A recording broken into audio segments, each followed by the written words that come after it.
Is she the woman that beat you? Not me. So you had the guts to lay your filthy hands on my wife? You local foul! How dare you? Huh? How dare you?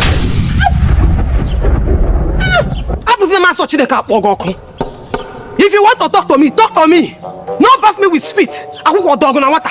You know, talk to me, not bath me with your smelly spit. I know if you're chineke brown. Do something. Do again. But you know chineke brown. Close out your mouth.